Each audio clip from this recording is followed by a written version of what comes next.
वैसा ना हो, असंयम को मिटाते हैं। यही उनकी कथा का रहस्य है। और इसीलिए भगवान कहते हैं कि मेरी भक्ति करने वाला अगर और कुछ नहीं कर सकता तो छठवीं भक्ति है अपने इंद्रियों का संयम करे। लेकिन भगवान श्री कृष्ण कहते हैं कि अभ्यास और वैराग्य के द्वारा ही यह मन अपने बस में हो सकता है। तो अभ्यास और वैराग्य, तो इसीलिए आगे एक बात कही कि इंद्रियों के संयम का अभ्यास तब सफल होगा, नहीं तो दंभ हो जाएगा। ऊपर से हम रोके रहेंगे, भीतर वासना बनी रहेगी। तो आगे बड़ा सुंदर शब्द क्या, छठ दमशील, छठवीं भक्ति है इंद्रियों का संयमी होना। पर विरति बहु कर्मा,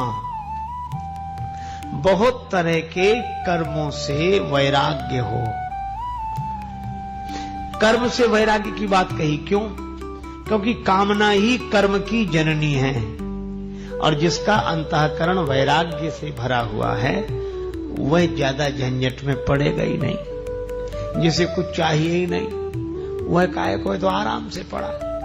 एक अलमस्त महात्मा थे, बालू में पड़े नदी किनारे। एक बादशाह की सवारी निकली, लोगों ने कहा हटो हटो हटो हटो, बादशाह। महात्मा बोले कह दो कि शहंशाह पड़ा है। अरे कहा कि तुम कब शरीर पे कपड़े नहीं और शहंशाह हो? बोले बस हैं हम। तो बोले हट जाओ ना। बोले क्यों हटे, हम तो बादशाह के रास्ते में गए नहीं, वो क्यों आया यहां? बात बादशाह तक पहुंची, बादशाह आए, कहा तुम शहंशाह कैसे? महात्मा ने कहा और तुम बादशाह कैसे? बोले हमने कई देश जीते लिए। बोले फिर कहां जा रहे? बोले एक देश और जीतना बाकी है। फिर क्या करोगे? और उस देश को भी जीत लेंगे, फिर आराम से सोएंगे। महात्मा बोले तुम तब सोओगे, हम अभी सो रहे हैं।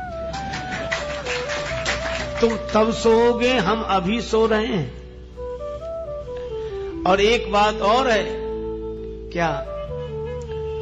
तुम शायद सो भी ना पाओ, तुम शायद न सो सको, क्योंकि इच्छाओं की यात्रा पर गए हुए व्यक्ति लौटकर आ ही जाएंगे, यह जरूरी नहीं है। इच्छा का अंत नहीं होता। एक महात्मा बड़ी अच्छी बात कहते थे, मैं दोहरा रहा हूं, पहले भी आपसे कहा है, पर मुझे वो पंक्तियां बहुत अच्छा, भाग्यवान होना चाहिए। तो पहली बात तो कही कि वैराग्यवान कब होगा? बोले इंद्रियों का संयम हो और मन में वैराग्य हो। यह छठवीं भक्ति है। छठ दमशील विरति बहु कर्मा, इंद्रियों पर संयम हो। अब नाथई अनुराग जाग, जड़ त्याग दुरासा जीते, बुझे कि काम अग्नि तुलसी, कहूं विषय भोग बहु घीते। अच्छा एक बात और कह के फिर आगे बढ़े। एक राजा के पास एक बकरी थी। राजा कहता था इस बकरी को जो तृप्त कर दे उसे 1000 रुपए इनाम। बड़े बड़े लोग आए, दिन भर बकरी को चराते, खूब चराते, शाम को लाते। राजा कहता मैं परीक्षा करूंगा, हरे पत्तों की एक डाली दिखाता वो राजा बकरी को। तो बकरी की तो आदत है, चाहे जितना पेट भरा हो, हरी हरी पत्ती दिखी तो मुंह मारने की आदत। वैसे जो करे, राजा कहता देखो रह गई भूखी, कोई तृप्त नहीं कर सका।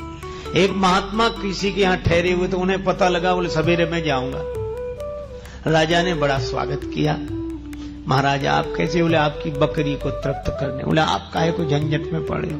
महात्मा बोले हमारे अलावा कोई कर भी नहीं सकेगा, तुम दो बकरी हमको ले गए। महात्मा एक हरे पत्ते की डाली ले गए। वो राजा वही दिखाता था और बकरी को तो आदत थी।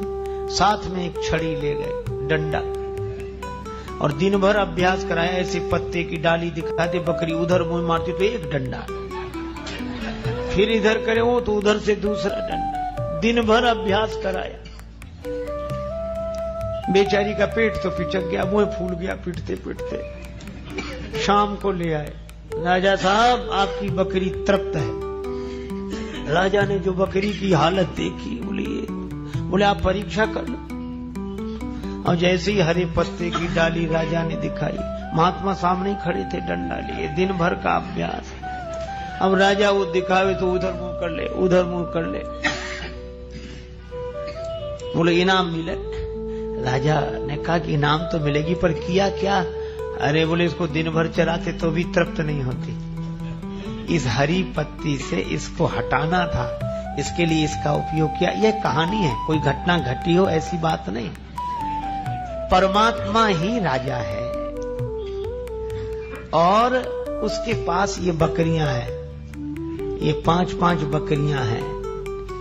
कान कभी सुनने से तृप्त नहीं होते, आंख कभी देखने से तृप्त नहीं।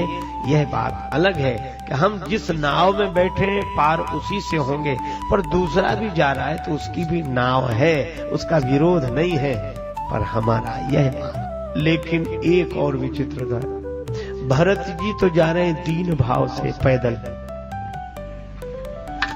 पर लोगों में अभिमान जाग गया, क्योंकि व्यक्ति का मन गलत अर्थ बहुत जल्दी ग्रहण करता है, जो अर्थ नहीं होता वही कुछ का कुछ समझ जाते हैं। मैंने एक कहानी सुनी थी एक संत के मुख से बचपन में, याद मुझे अब तक है। एक बहुत नासमझ मूर्ख प्रकृति का पर सरल सीधा आदमी था। संयोग से उसका विवाह हुआ और पत्नी बहुत सुशिक्षित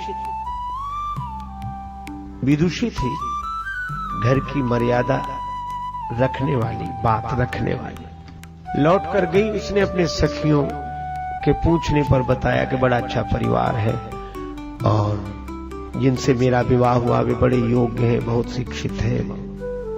अपने घर की बात प्रशंसा के रूप में कही, पर उसे क्या पता था दूसरे ही दिन पति ससुराल आ गए और उसे समझाने का मौका भी नहीं मिला कि जरा सावधानी पूर्वक रहना, हमने जो कहा है वह बात बनी रहे।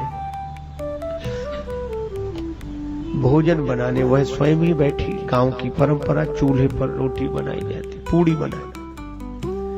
अब उसके सामने गई तो उसकी सखियां परीक्षा के लिए खड़ी थी कि बहुत योग्य है, जरा देखें। वो ऐसा विचित्र व्यक्ति एक पूड़ी का ग्रास ही न करे, एक ही बार में उठावे पूरी पूरी, और उसमें साग रखे, वो एक बार में खा जाए। अब वो उसकी सहेलियां देख देख कर मुस्कुरा रही थी, तो इस बिचारी को बड़ी लाज लगी, लेकिन कहे कैसे? तो इसने इशारा किया, अंगुली द्वय उठाई गंवार अपन पति को देख। 2 उंगलियां उठाई कि एक एक पूरी के ग्रास दुई करे, जाके कम से कम एक पूरी के 2 टुकड़े तो खाना। पति ने बहुत देर बाद देखा, ओ बोले हमारी पत्नी कितनी समझदार है, कह रही इतने चलकर थक कर आए हो, भूखे हो, एक में क्या होता 2-2 पूड़ियां एक साथ खाओ। इशारा कुछ था, अर्थ कुछ लिया, और 2-2 को चावे लागो मूढ़ जब एक साथ 2-2। तो बेचारी क्या लिए नहीं, तुम्हारे लिए कर रहा हूं, हमें तो जरूरत नहीं है, लेकिन अगर मैं नहीं करूंगा तो तुम्हें सहारा मिल जाएगा। कि कोई नहीं करते, बड़े बड़े महात्मा नहीं करते, हम काहे करें। इसलिए महात्माओं को आवश्यकता न होते हुए भी ऐसा आचरण करना होता है ताकि लोक शिक्षण हो सके। भरत तुम रथ पर बैठ जाओ। श्री भरत जी ने कोई विवाद नहीं किया। भक्त की एक ही पहचान है जो विवाद न करे, कोई विवाद नहीं, बैठे। तो सभी सवारियों पर बैठ गए। श्री भरत का दल आगे चला। निखाद राज को पता लगा, श्रृंगवेरपुर के राजा निखाद को, भरत आ रहे। सेवकों ने कहा चतुरंगणी सेना भी साथ है, रथ घोड़े हाथी पूरा दल बल है। बस निखाद राज भड़क गए। आज राम सेवक हाँ हाँ, निखादराज कहते कि सनमुख लौह भरत सन ले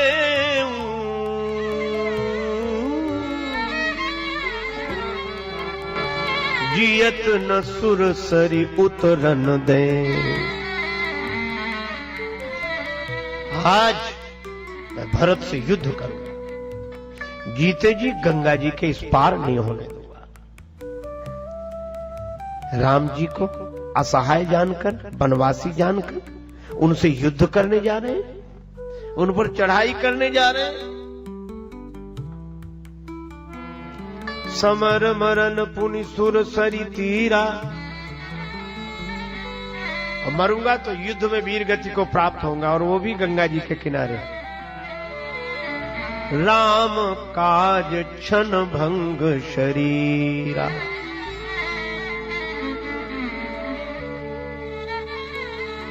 भरत भाई अरु में जननी चू।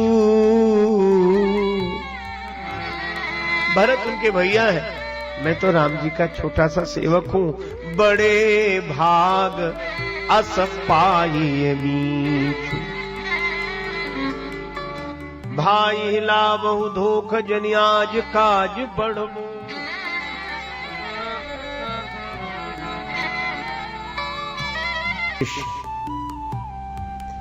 देखो, संबंधों की हार्दिकता और आत्मीयता की विशेषता क्या है? शिष्य को देखकर गुरु की याद आ जाए, शिष्य को देखने से ही गुरु का स्मरण हो कि ये शिष्य ऐसा, तो गुरु जी ऐसे ही हो। इसलिए कई बार लोग शिष्य को देखकर ही गुरु जी, उनके शिष्य हैं क्या, तो कैसे उनके रहन सहन ढंग से पहचाना, उठने बैठने से पहचाना, इतनी आत्मीयता। देखो, पुत्र से पिता का परिचय मिलता है, वह बिंदु परंपरा से उद्भूत है, और शिष्य से गुरु का परिचय मिलता है, वह नाद परंपरा से उत्पन्न है, उद्भूत है। हा हा, लक्ष्मण जी शिष्य है, निखादराज शिष्य है, लक्ष्मण जी गुरुदेव है। गुरुदेव चित्रकूट में, शिष्य श्रृंगवेरपुर में। लेकिन कितनी एकता है कि भरत जी को देखकर जो जो बातें निखादराज ने कही है, बिल्कुल वही शैली उसी ढंग में लक्ष्मण जी ने भी कही। आप पंक्तियां मिला लो जरा गुरु और चेले की। शिष्य निखादराज क्या बोले? सनमुख लौह भरत सन ले, जियत न सुर सरी उतरन दे। तो गुरु जी लक्ष्मण जी क्या बोले? आज राम सेवक जस ले, भरत ही समर सिखावन दे। है नहीं? तब तक चेला जी बोले,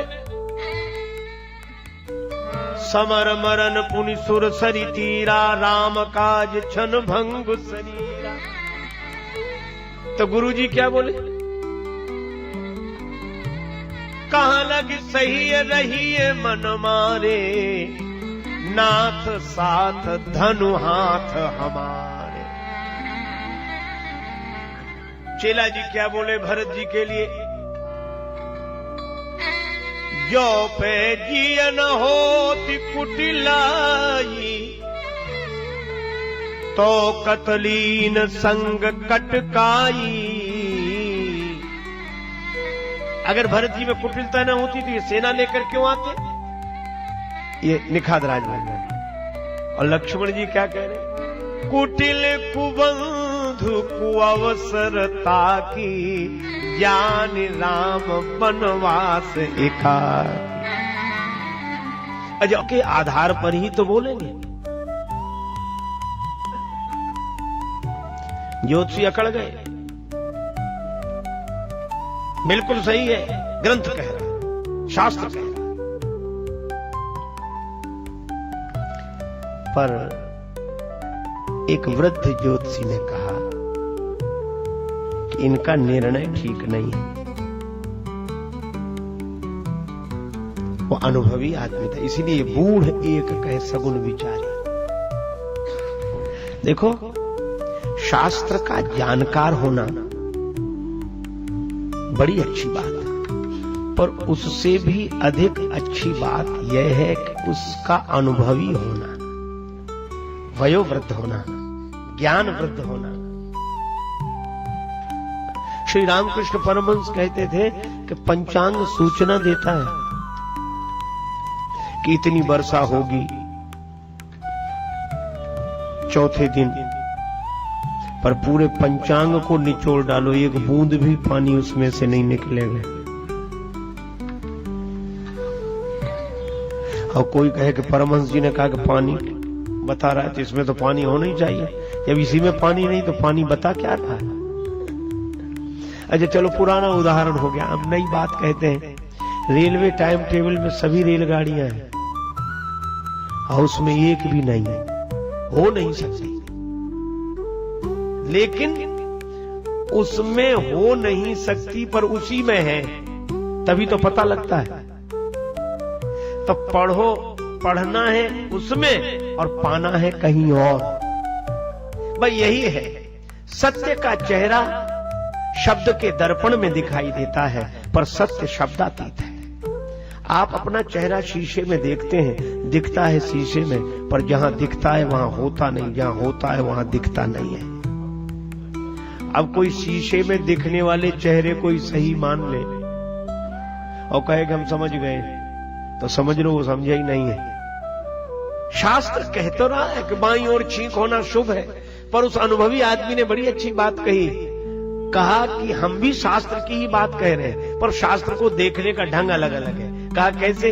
तुम ये कहते हो कि बाईं ओर छींक होना शुभ है, इसलिए युद्ध में विजय अवश्य होगी।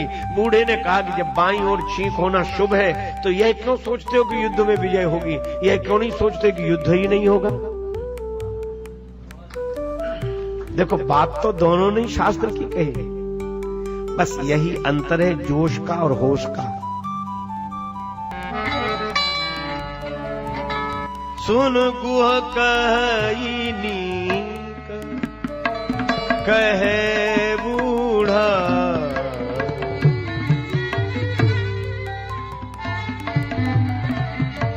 सुन गुह कही सहसा करी पछताई विमूढ़ा।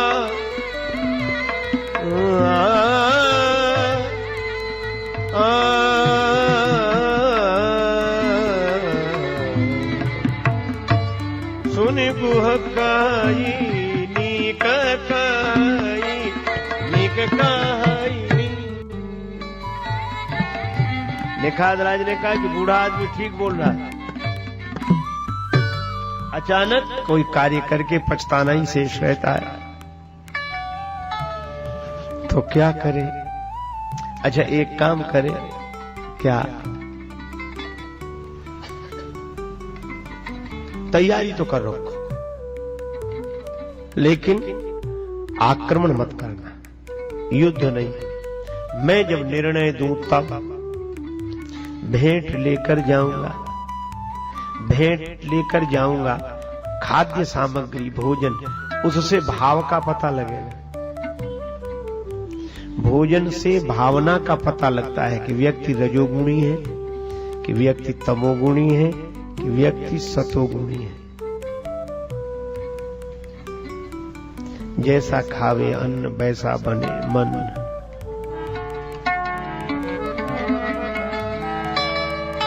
गोस्वामी जी महाराज लिखते हैं,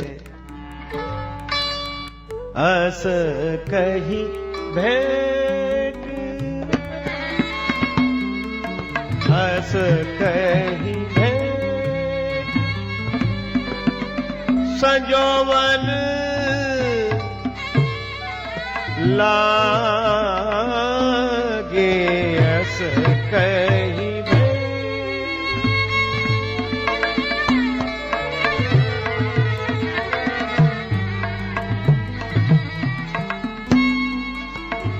अस कही भेंट, कंद फल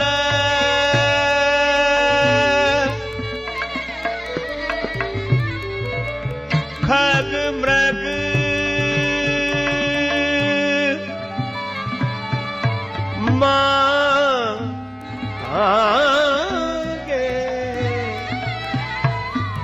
मागे अस कही मीन पीन पाठीन पुराने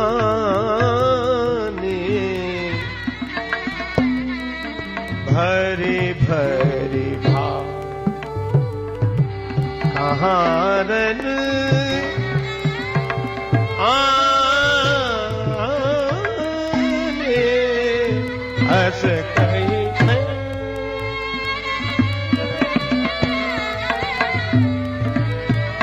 भेंट संजोवन लागे अस कही भेंट इकट्ठी की गई कंदमूल फल ये सतोगुणी वृत्ति की पहचान के लिए, खग मृग ये रजोगुणी वृत्ति की पहचान के लिए, और मीन पीन पाठीन पुराने ये तमोगुणी वृत्ति की पहचान के लिए।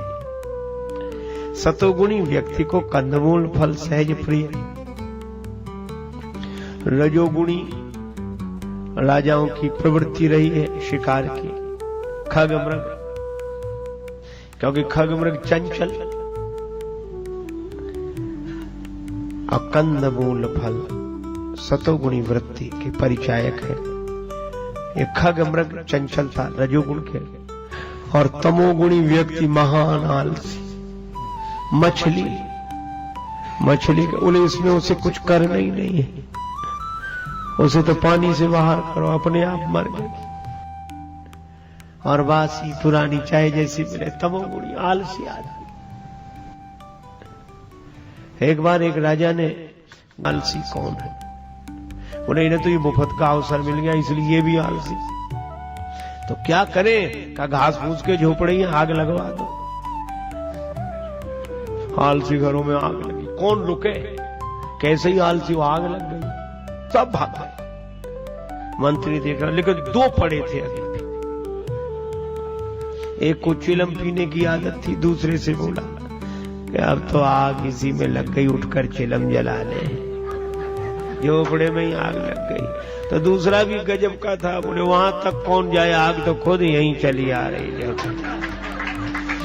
मंत्री बोला यही दो हैं, बाकी नहीं है।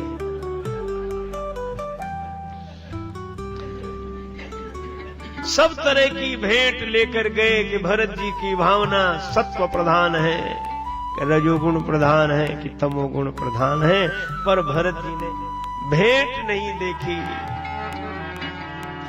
निखादराज ने देखी दूरी ते कही निजे नाम, कीन मुनि सही दंड प्रणाम।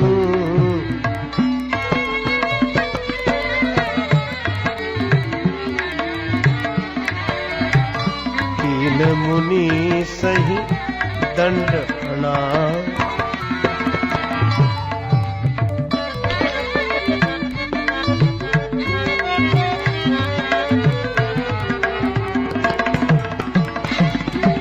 कीन मुनि सही दंड प्रणाम।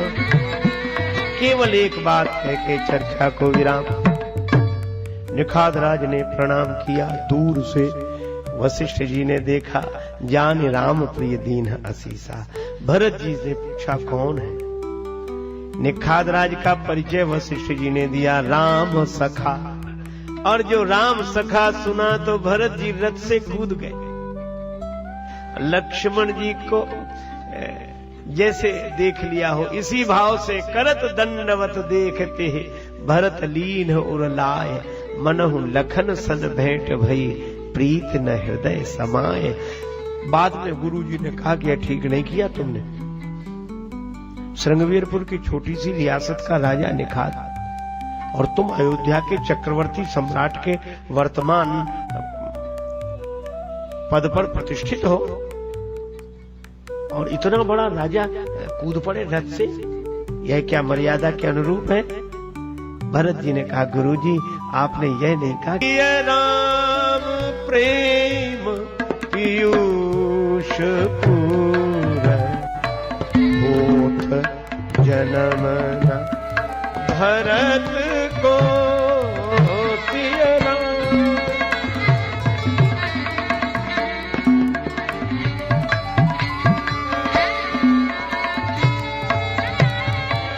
भरत को सिय राम।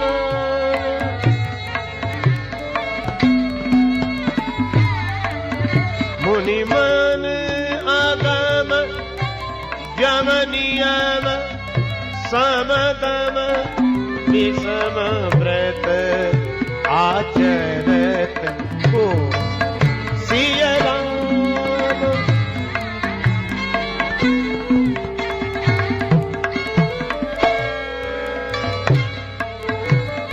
दाह दारिद दंभ दूषण सुजस मिस अपहरत को दुखदारी। दंभ दूषण सुजस मिस अपहरत को कलिकाल तुलसी से सठनि है राम सन्मुख करत को सिय राम। जय जय सिय राम, जय जय सिय राम। सिय राम, सिय राम, राम सिय राम। जय सिया राम, जय जय सिया राम, जय सिया राम। जय सिया राम, जय जय सिया राम, जय सिया राम, जय जय सिया राम। जय सिया राम, जय जय सिया राम, जय सिया राम, जय सिया राम। जय सिया राम, जय जय सिया राम, जय सिया राम, जय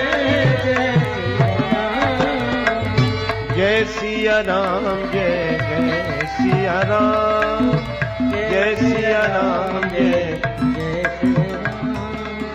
जय सिया राम, जय जय सिया राम। जय सिया राम,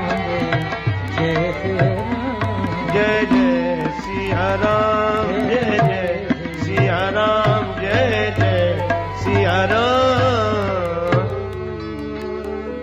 श्री सीताराम जी महाराज की जय। श्री हनुमान जी महाराज की जय।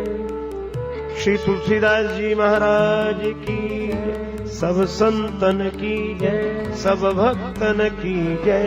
जय जय श्री सीताराम, जय जय श्री राधेश्याम। नमः पार्वती पतये, हर हर महादेव। राम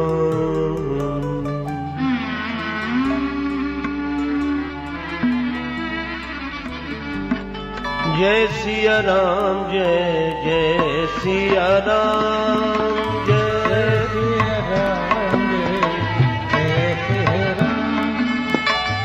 जय सिया राम, जय जय सिया राम, जय सिया राम, जय सिया राम।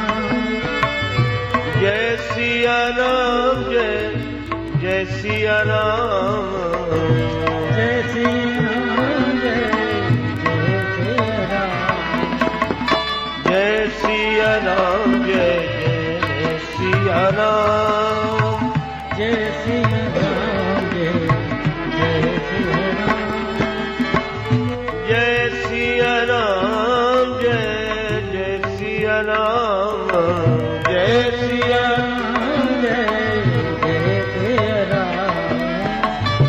जय सिया राम, जय जय सिया राम, जय सिया राम, जय सिया राम।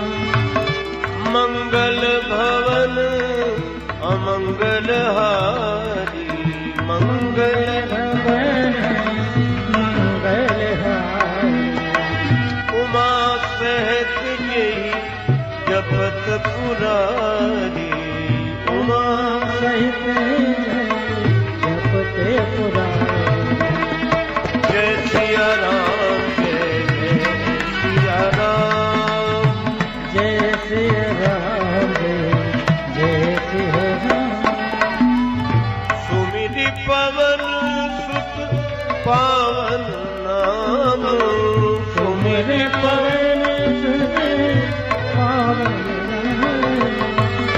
अपने बस करि राखे राम अपने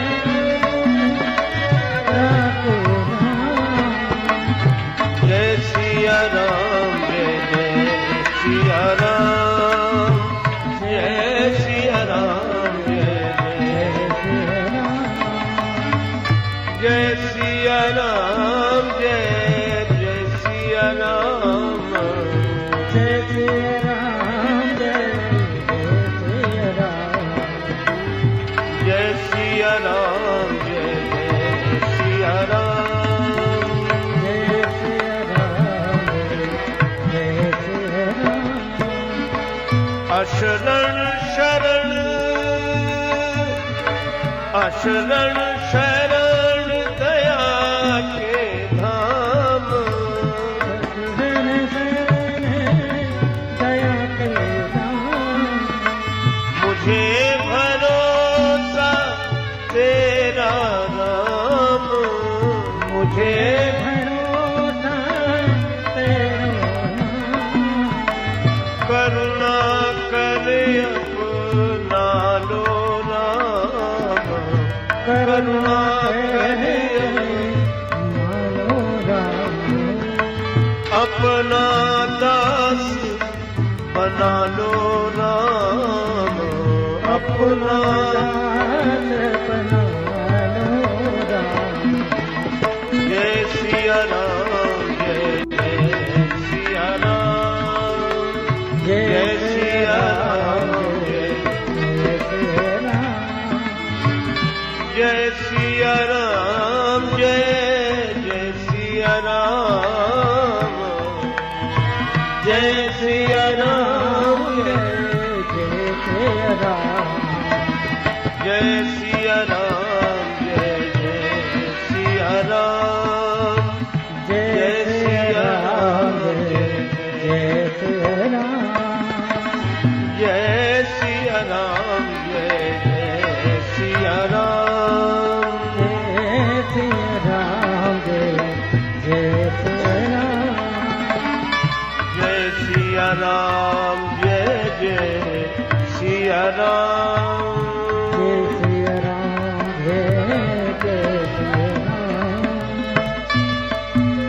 जय सिया राम जय जय सिया राम जय राम जय जय राम जय सिया राम जय सिया राम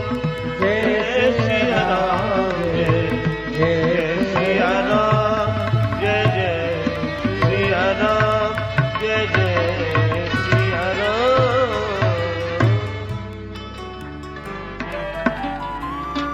श्री सीताराम जी महाराज की श्री हनुमान जी महाराज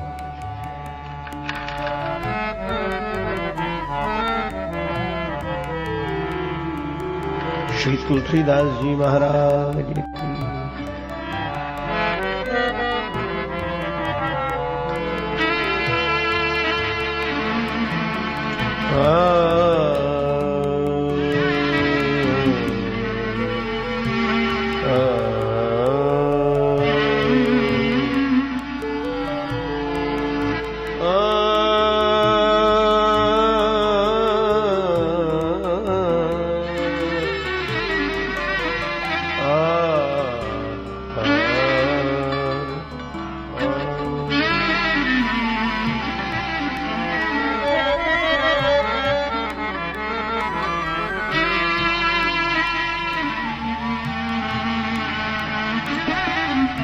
सिय राम प्रेम पीयूष पूरन,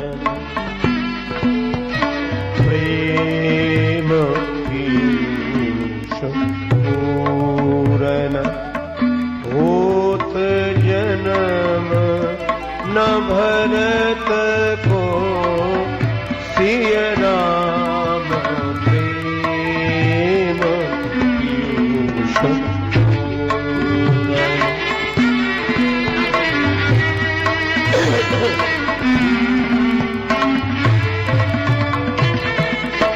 होत जन्म ना भरत को,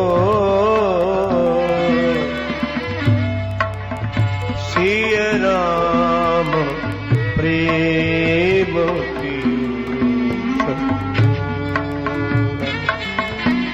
होत जन्म न भरत को, सिय राम प्रेम पीयूष पूरन।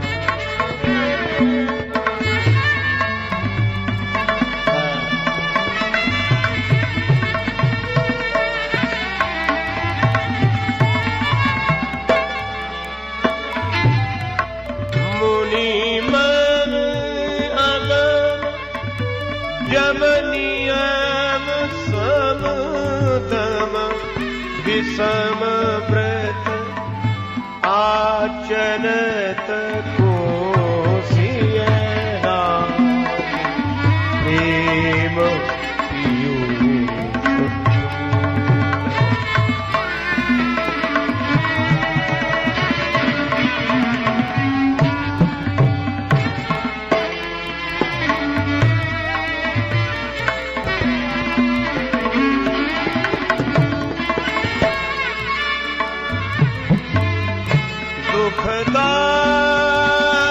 दुखदारिद दंभ दूषण, सुजस मिस अपहरत को, कलिकाल तुलसी से सठनी हठ, राम सन्मुख करत को, सिय राम प्रेम होत जन्म न भरत को, सिय राम प्रेम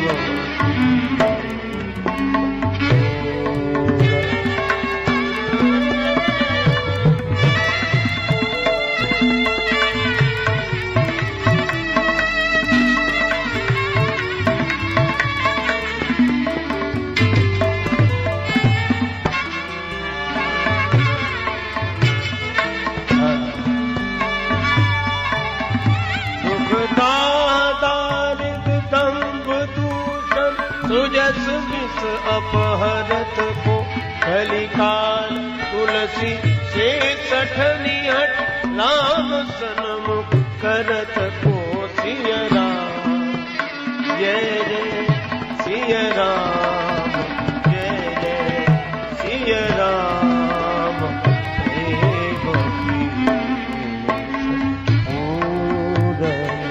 दुख, हृदय की जलन, मन की हीन भाव की दरिद्रता, दंभ दिखावा और जो भी दोष हैं वे अपने सुयश के बहाने कौन हरण करता।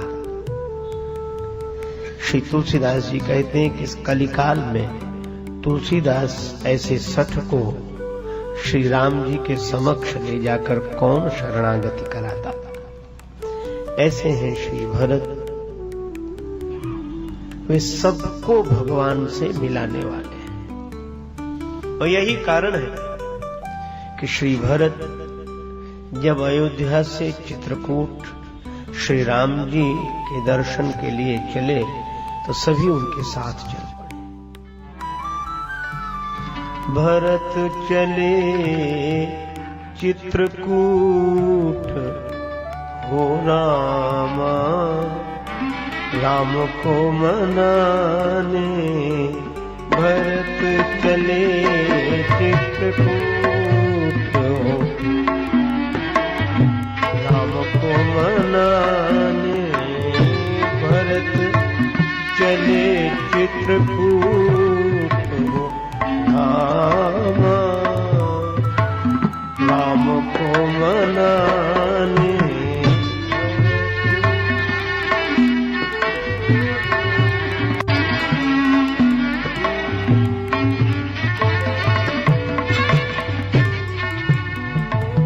राम को मनाने, सीता राम को मनाने।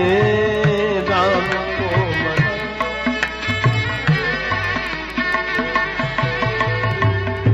भरत चले चित्रकूट रामा, राम को मनाने।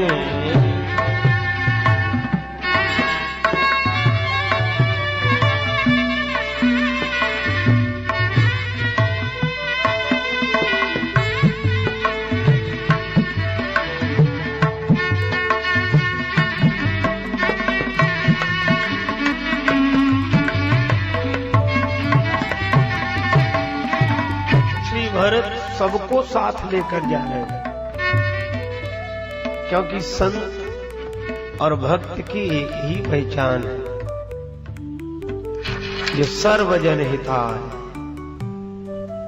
सर्वजन सुखाय, सबका भला करे भगवान।